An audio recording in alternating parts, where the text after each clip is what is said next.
Right, 11 May 2025, and today I'm going to be giving you my update for the Sunday. So this is our very important update every Sunday, where we summarize what has happened in the past week and what is coming in the next week. However, in this particular case, we have a very important period ahead of us.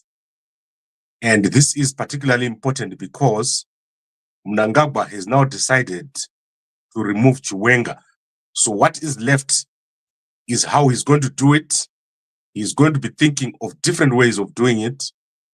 And that is what is going to define the next month.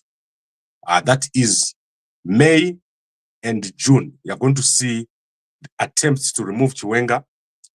And those are being revived because Mnangagwa feels that he has done enough work to destroy the M31 and all the work that was being done by Geza. So he's now going to be moving very, very quickly to finish the business of removing Chiwenga. So that is very, very important. You must remember that that is what is on the table. So currently on Mnangagwa's agenda, the removal of Chiwenga is very high up over there. But on the other hand, Mnangagwa is very unpopular. No one likes him. Mostly in the security structures, people are fed up of Mnangagwa. So let's look at today's news. So today there's very important stories regarding what is going to happen.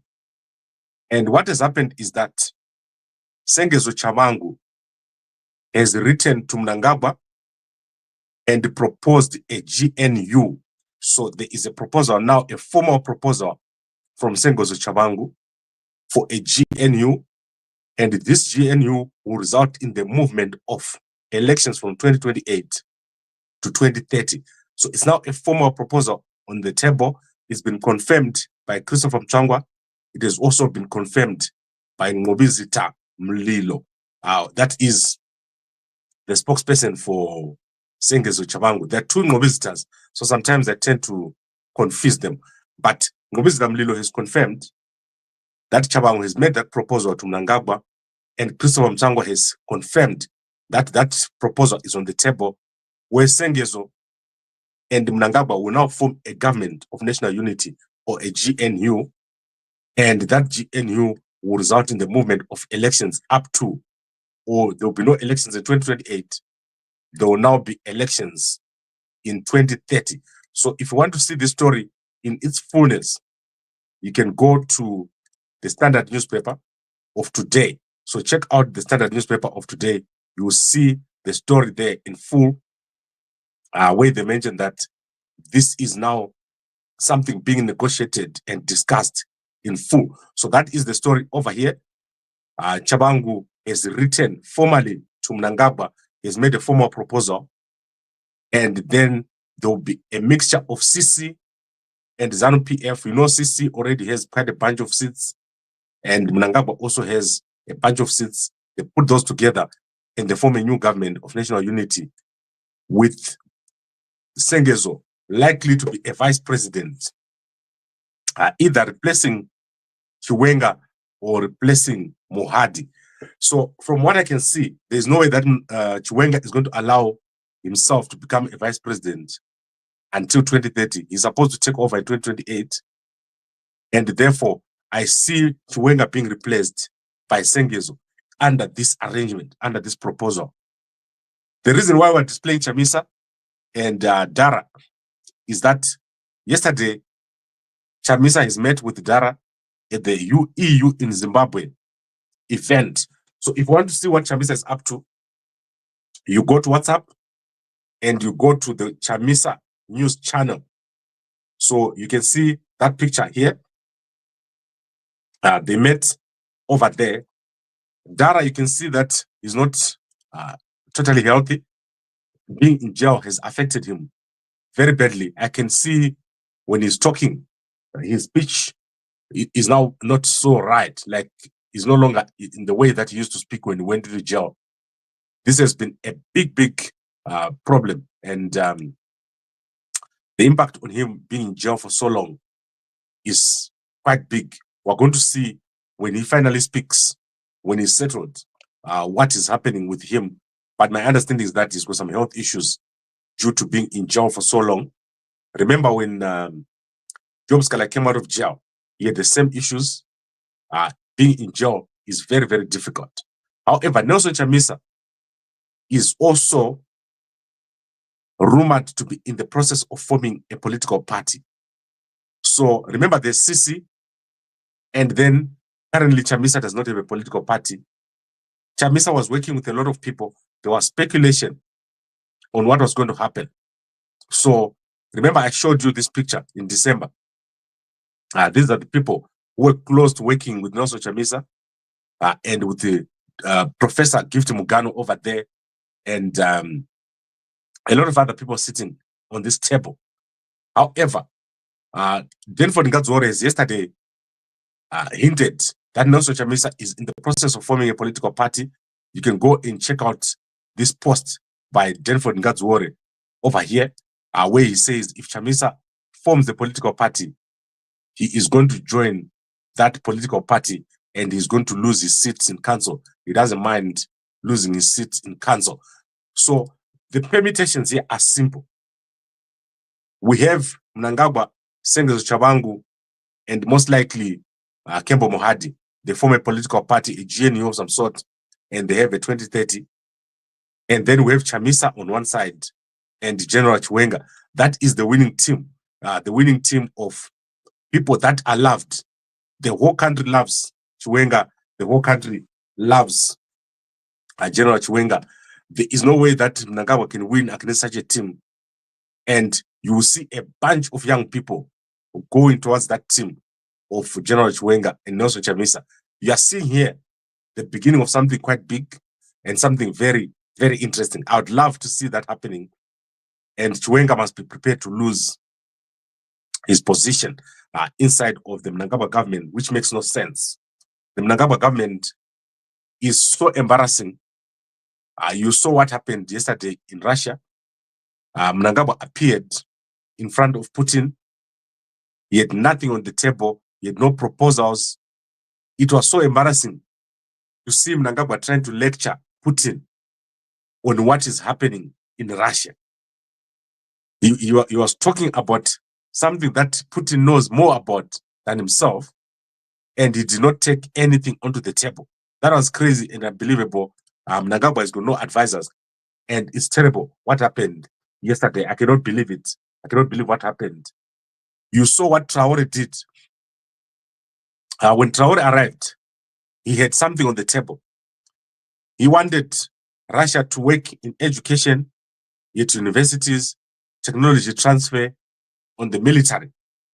When Mnangagwa went, he had nothing. He could not propose anything. And that is what the difference between the two delegations was. That is Mnangagwa with the Nqobizitha talking about Russia. And you saw young Traore over there talking about what is required, what is needed to be done in the partnership between Russia and his country, Burkina Faso. So Mnangagwa totally out of touch, and it's sad to watch him embarrass himself in international platforms. You saw Putin now saying, we gave you grain, we've got 470 of your students. He had a clear plan and a clear value proposition for what Russia is doing for Zimbabwe. Mnangagwa went there and did nothing. You can go and watch it on the Chronicle, the Kremlin YouTube channel. You will see Mnangagwa embarrassing himself over there. Very sad. And now he's going to go to Belarus and continue to embarrass himself. Probably come back with a few tractors, because Mnangagwa has got no bigger plan, no bigger picture. Guys like Traore, they are getting a nuclear power plant from Russia. They are getting assistance from a military perspective. Mnangagwa does not have that kind of assistance coming out. And it's sad to watch. Mnangagwa has got no plan at all. This man needs to go as soon as possible. And no one likes him. So no one likes Mnangagwa. Right now, let me quickly run through some news stories. I don't want to stay too long today. So let's quickly run through some news stories. As I said, Chamisa is rumored to be forming a political party. That has been confirmed by Jennifer Nqobizitha. Go check it out on his Facebook page. That Facebook post here. I am one of the people who deeply believe in the genuine cause and leadership of Chamisa. And this has always been and always remained my position.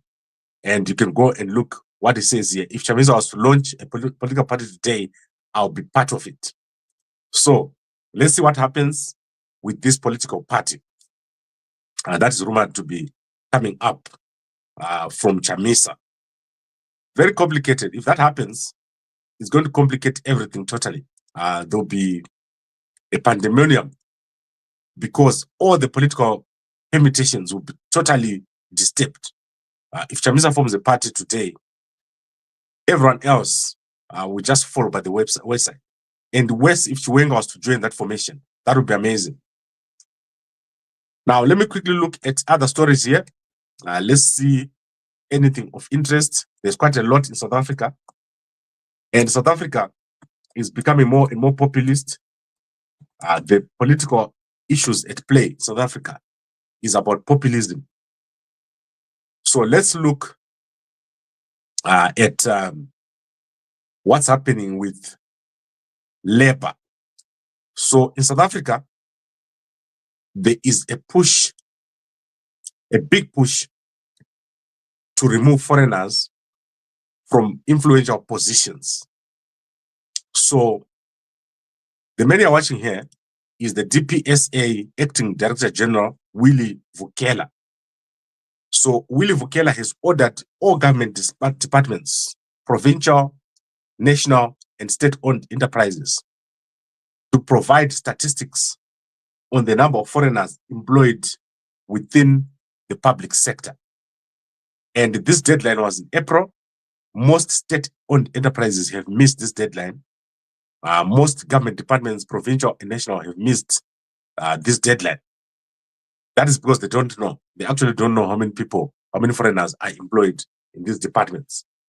So he has now given another deadline of May, I think it's May the 21st, and every government department, every provincial department, and every state-owned enterprise must say who they're employing, who is a foreigner in those departments. So that statistics is currently not available.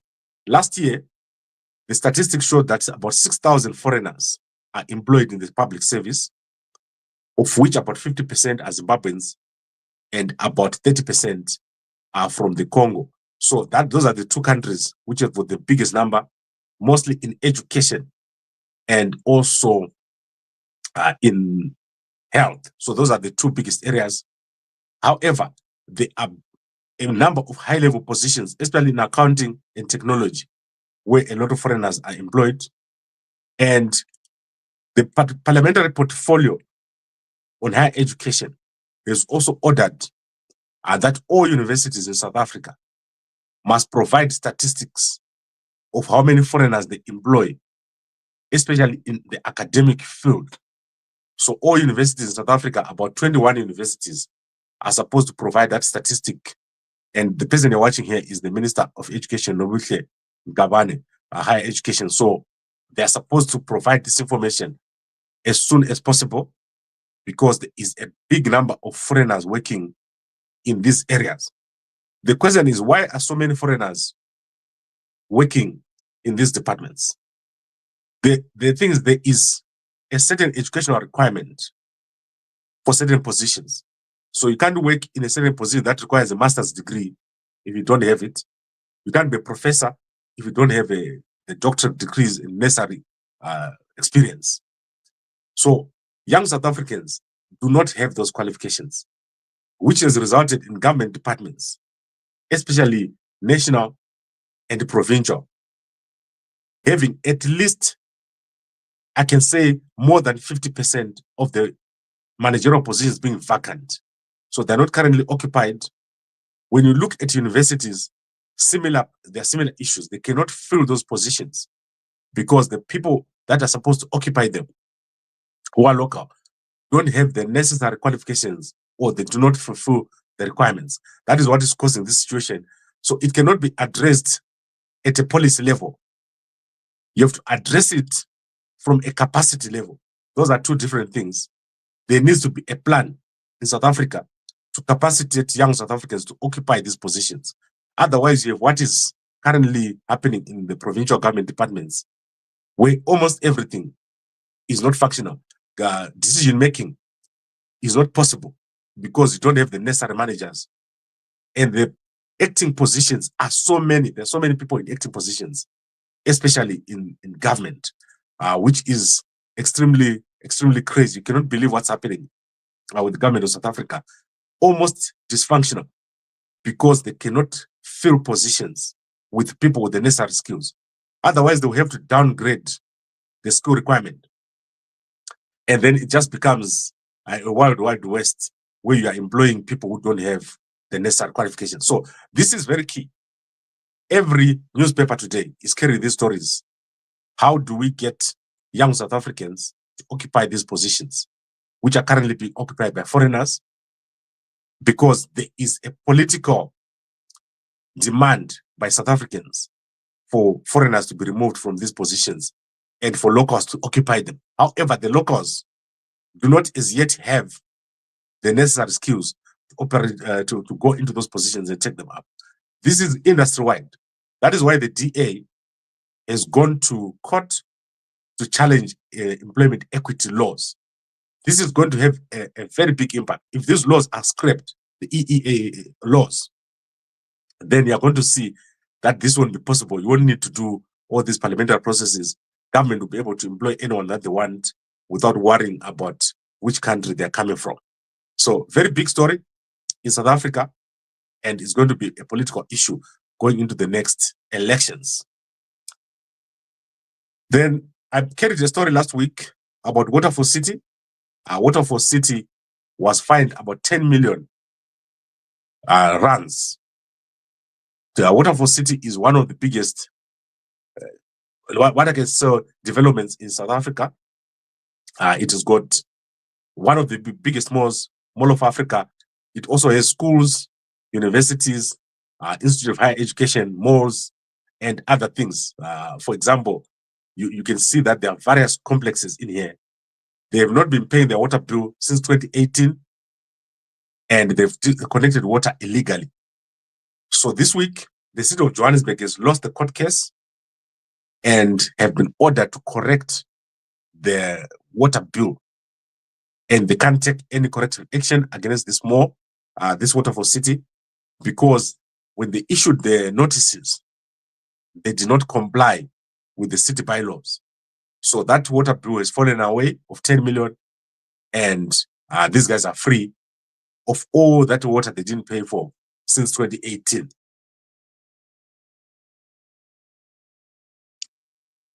Right.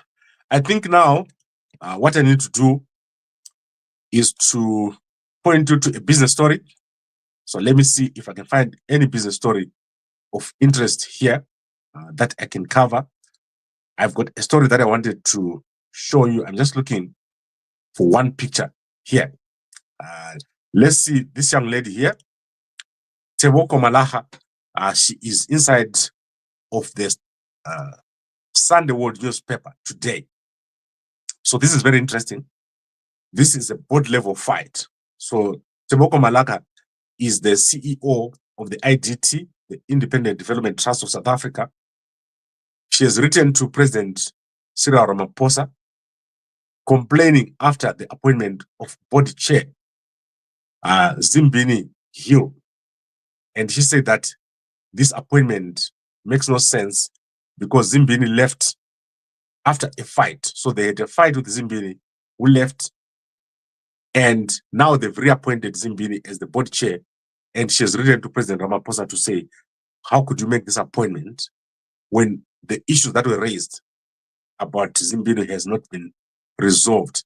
So that is very important. You can go and check it out inside of this Sunday World newspaper.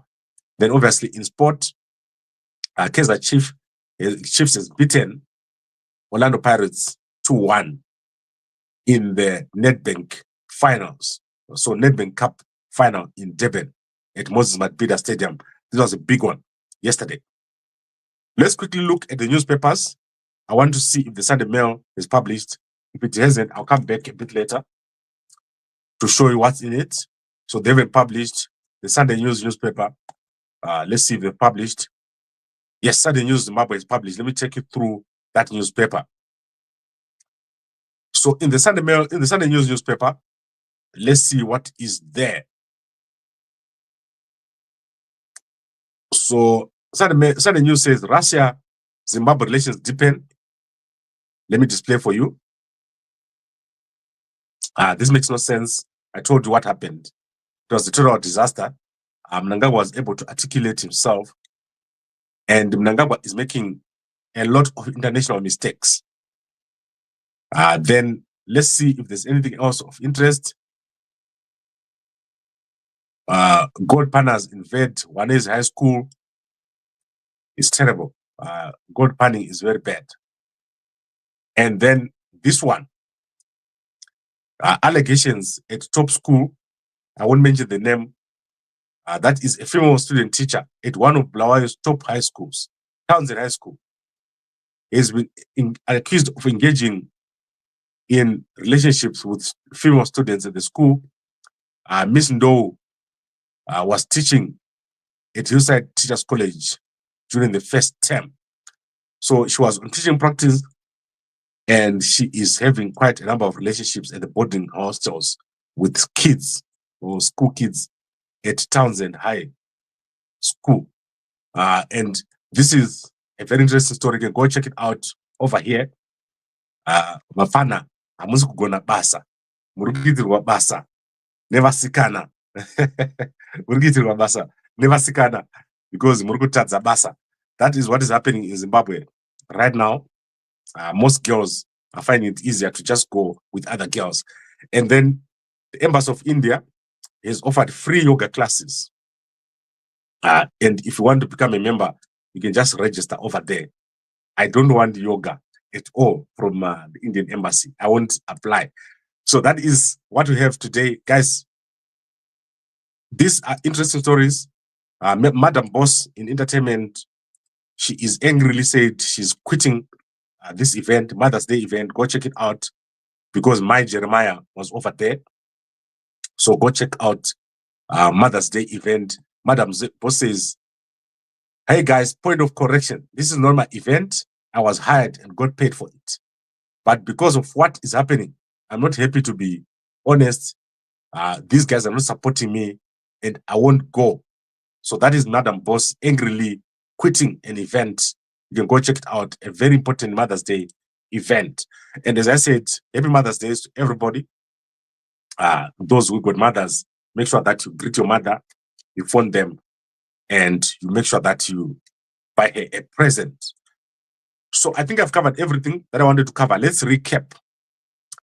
Sengezo Tshabangu is written to Mnangagwa with a proposal for a GNU between his party, CC, and Mnangagwa. Under this arrangement, there will be no elections until 2030, and Sengezo will take up a position, probably as vice president in the new government. And let's look at the comments. Dambabu, which drugs are you taking? Because these lies are on steroids. Tshabangu for VP. Right, guys, I've shown you where this story is coming from. The Standard newspaper, go there and check it out. And Chiwenga must act fast. Yes, Chiwenga must act fast. South Africa, let's make them the mistake of shame. Yes, South Africa cannot do without foreigners, especially Zimbabweans. They will shut it down. The banking sector of South Africa will totally shut down if you remove Zimbabweans. And what else? This guy is taking drugs. Yes, Kuda Mnangagwa is on drugs. Let's come up with which type of drugs they take. Guys, why is everyone on drugs? What's happening? Who is a drug knowledge? Who knows so much knowledge about drugs? Mnangagwa is finished. Yes, Mnangagwa is gone. Remember, I'm giving you a story that is trending today. Sengezo is written to Mnangagwa asking for a GNU. That is the story of today. I'm not saying Mnangagwa is coming back. Right. I would like to thank all of you for watching. I'll be back here during the day to give you the stories in the Sunday Mail newspaper if there's anything significant. Otherwise, I'll see you in the evenings, and a good day to you all.